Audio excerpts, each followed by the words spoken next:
Nós vamos dar continuidade ao Brasil Império. Na outra aula nós falávamos da questão do parlamentarismo às avessas. Então, nas liberais e conservadoras, era manipulado no Dom Pedro II, né, ciente que precisava de sua proteção. Então, aqui você vê aqui a chave representando isso. Vamos falar da Lei de Terras agora. A Lei de Terras de 1850, ela significou o quê? Todas aquelas terras que não tinham registro, por exemplo, tinha muitos camponeses pequenos que trabalhavam lá nas suas fazendinhas, nas suas chácaras, né, para o seu sustento da família, criando seus filhos, etc. Mas não tinha terra registrada. Aí os grandes coronéis daquela época demarcavam aquela mundão de terra, que é chamada de terra devoluta, aí ia lá no cartório e registrava mediante pagamento. Pagava ao governo federal uma quantia mínima, né, porque era uma negociata para o rico, né, para o grande proprietário, e deixava o povo sem terra. Onde tinha gente morador, perderia, porque não tem registro, né, não poderia continuar na terra. Aí, como consequência disso, nós tivemos pequenos proprietários perdendo suas terras, concentração de terra nas mãos dos grandes latifundiários e imigrantes escravos libertos sem acesso à terra, porque como ia ter acesso à terra, todas as terras estavam na mão dos grandes proprietários, e era muita terra mesmo, né? Era uma concentração de renda, que o Brasil ainda sofre disso ainda no ano 2000, e né, nos anos 2000 ainda sofre com a grande concentração de terras ainda. E a mão de obra tornou-se barata, porque os camponeses que não tinham terra, os imigrantes que não tinham terra, os escravos libertos que não tinham terra, acabava, né, sendo trabalhar de agregado ou de peão para os grandes latifundiários, ganhando pouco. Os latifundiários exploravam essa mão de obra a partir dessa lei de terras aí. Vamos ver um pouquinho da política externa. Quais foram os conflitos que o Brasil se envolveu nesse período? Os conflitos platinos na região da Bacia do Prata, né? Região aí da Argentina, Uruguai. A causa básica era controle da navegação na Bacia do Prata. Causas secundárias, disputas territoriais e enfraquecimento de rivais. Acesso a províncias do interior, principalmente Mato Grosso, Brasil, ou seja, essas causas aí que a gente vai falar dela, começa com a situação no Uruguai. O Uruguai tinha dois partidos rivais, até hoje tem esses dois partidos lá, blancos e colorados. Os blancos eram o partido dos estancieiros, né, que eram aqueles grandes proprietários do sul, lá na região do Uruguai. Eles eram mais do interior, né, eles eram mais favoráveis à Argentina, tinham mais simpatia pelo governo da Argentina. O líder deles era Uribe. Os colorados já eram comerciantes, né? Eram mais de Montevidéu, que é a capital do Uruguai, pró-Brasil. Eles já tinham mais um apreço pelo governo brasileiro.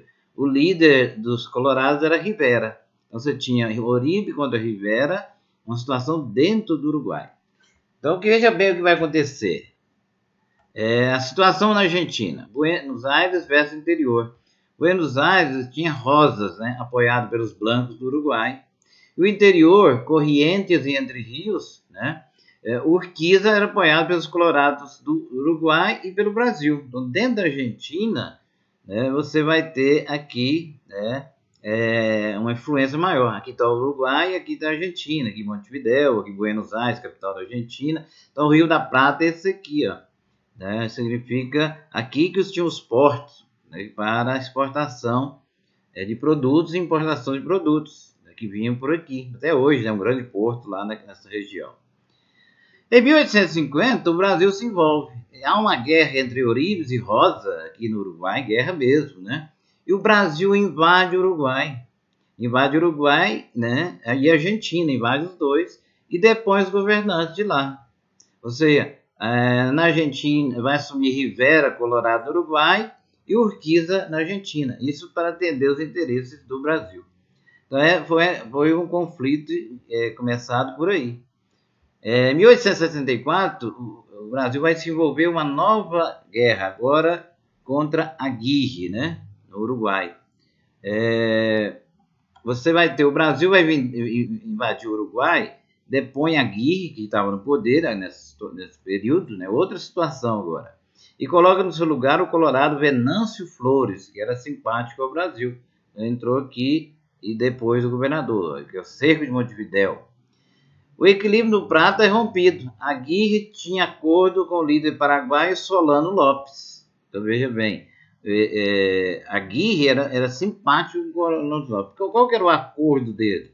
Era o seguinte, como o Paraguai não tem mar, né, não faz divisa com o oceano, ele usava o Rio da Prata, aqui, através do Rio Paraná, e vinha parar aqui os seus produtos. O Paraguai era um país da América do Sul que se tornou independente mesmo. Ele tinha manufaturas, construiu estrada de ferro, radicou o analfabetismo, era uma potência realmente nesse período dentro da América do Sul. Isso contrariava interesses da Inglaterra, que queria monopolizar o comércio do mundo inteiro. Então, o Brasil, que era influenciado e devia muito à Inglaterra, vai agir em favor dela, sem a Inglaterra aparecer, para acabar com esse poderio de Solano Lopes aqui, que era o ditador do Paraguai. Nós tivemos outro movimento chamado a Questão Christie, de 1873 a 65.